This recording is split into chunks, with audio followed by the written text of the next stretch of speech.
नमस्कार, यूपी की बात में आप सभी का स्वागत है और मैं हूं आपके साथ ज्योति सिंह। लोकसभा चुनाव में उत्तर प्रदेश की सभी 80 सीटों को फतह करने के लिए सियासी घमासान मचा हुआ है। प्रदेश में मोदी और योगी की जोड़ी का जादू लोगों के सर चढ़कर बोल रहा है। पिछले चुनाव पर अगर नजर डाली जाए तो बीजेपी का वोट शेयर लगातार बढ़ता गया और 2019 में 50% से ऊपर चल गया। बीजेपी के इस बढ़ते जनाधार के पीछे क्या रहा है खास कारण, देखिए इस रिपोर्ट में।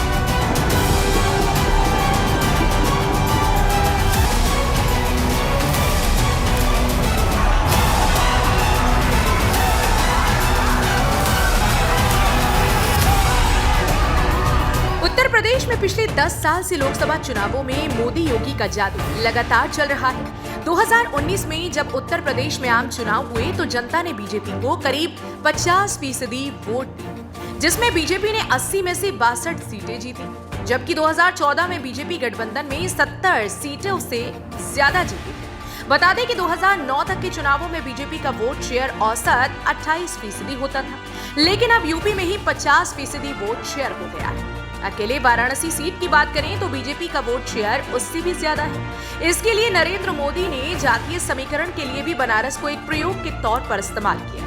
2014 में नरेंद्र मोदी वाराणसी से पहली बार लोकसभा चुनाव लड़े और जीते, बहुमत के साथ केंद्र में एनडीए की सरकार बनाई। 2019 के चुनाव में उन्हें दोबारा प्रचंड बहुमत मिला।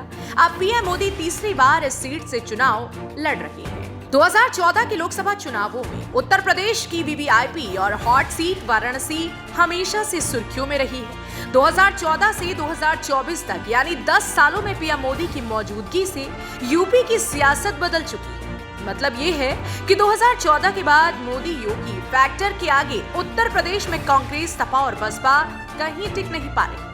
दरअसल उत्तर प्रदेश सबसे बड़ा राज्य होने के नाते यहाँ पर लोकसभा की सबसे ज्यादा 80 सीटें हैं। बहुमत के आंकड़े तक पहुंचने के लिए बेहतरीन प्रदर्शन करने के लिए 2014 में जब बीजेपी ने चुनाव लड़ा तो क्लीन स्वीप का लक्ष्य बनाया और एक सीट पर शानदार प्रदर्शन के लिए रणनीति बनाई। राज्य से लेकर जिला, ब्लॉक, बूथ और पन्ना प्रमुख तक मजबूत संगठन खड़ा किया और बीजेपी ने अकेले दम पर 71 सीटें जीती। बहुमत मिला तो केंद्र में पहली बार मोदी सरकार बनी। 2014 में बीजेपी को 71 सीटें मिली थी और उनकी सहयोगी अपना दल को 2 सीटें, जबकि समाजवादी पार्टी को सिर्फ 5 सीटें मिली।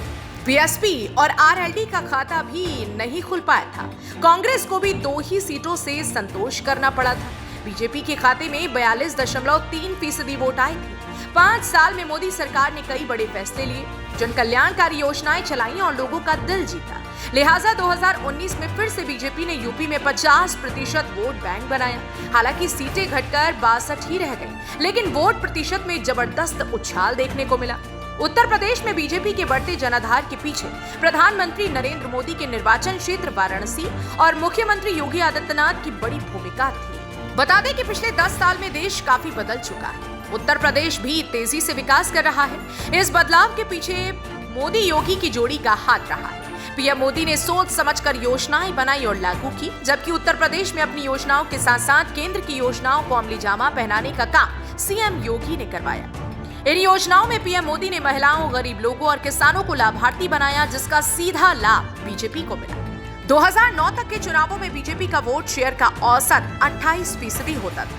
अब यूपी में ही 50% वोट शेयर हो गया है। अकेले वाराणसी सीट की बात करें तो बीजेपी का वोट शेयर उससे भी ज्यादा है। मोदी ने जातीय समीकरण के लिए भी बनारस को प्रयोग के तौर पर इस्तेमाल किया। मोदी का बनारस चुनना चुनाव के लिहाज से बहुत अहम हिस्सा इसलिए भी है क्योंकि बनारस की एक सांस्कृतिक धरोहर, हिंदुत्व के साथ उसका एक जुड़ाव है। 1979 के बाद से यहाँ के वोटर हमेशा से बीजेपी के साथ जुड़े रहे। बनारस, काशी सिर्फ उत्तर प्रदेश के ही नहीं बल्कि यहाँ से पूर्वी भारत से लेकर कलकत्ता तक का जुड़ाव है। इसलिए यहाँ से पीएम मोदी ने देश भर के वोटरों को मैसेज दिया।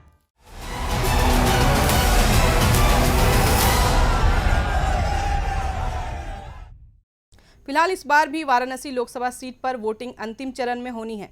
इस सीट पर प्रधानमंत्री नरेंद्र मोदी लगातार तीसरी बार चुनाव लड़ रहे हैं। इस सीट पर पीएम मोदी के अलावा कांग्रेस के अजय राय, बहुजन समाजवादी के अतहर जमाल लारी चुनाव मैदान में हैं। अब देखने वाली बात ये होगी कि इस बार हार जीत का फैसला कितना रहेगा।